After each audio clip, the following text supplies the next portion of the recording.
به اثر یک رویداد ترافیکی در ساحه کروسای ولسوالی قره‌باغ غزنی به شمول کودکان و زنان 16 تن زخمی و 4 تن دیگر شهید شدند. مسئولین در این ولایت میگویند این حادثه بین موتورهای نو هایلکس و مازدا رخ داده که زخمیان این رویداد مهاجرین افغان بوده که از پاکستان اخراج شده و به ولایت کندوز می رفتند.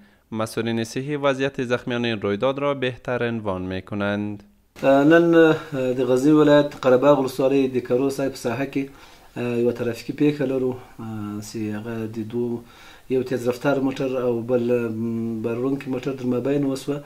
بدبختانه په تیز رفتار موټر کې موږ 4 نفره شهیدان لرو او 14 نفره موږ زخمیان لرو چې دغو زخمیانو له جملې نه 15 تنه زخمیان چې دي هغه ډاکټر صاحبانو د شفاخانه د بستر وړ وبلل او باقي مانده 11 کسان بیرته رخصت کړل. ان شاء الله تشویش ول خبرانه الحمدلله زخمیان ته پوره توجه شوی د امبولانسونو په وخت رسیدګي غوته کړي نو هغه ته زخمیان ته په حال او شټول تر درملنې لاندې دي او ان شاء الله هر څه امکانات او ترتیبات ته برابر شوي دي او شهیدان هم خپل منطقو چې دوی د زابل او د کندهار او غوته انتقال شوي او ولایتونو ته.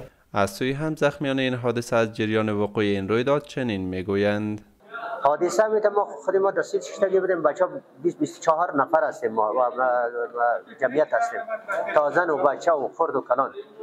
اموجه برای ما تصادف پیش شد و باز آمبولانس ها رفت نیروی کمکی امارت اسلامی افغانستان موقع را بررسی کرد و ما را آمبولانس انداخت و آورد اینجا. زخمی ما بسیار زیاد بود اونا خو شهید شد دیگه ما که زخمی هستیم من ول دست خیلی ما میرم برآمدن نمیفهم میده شده چی است.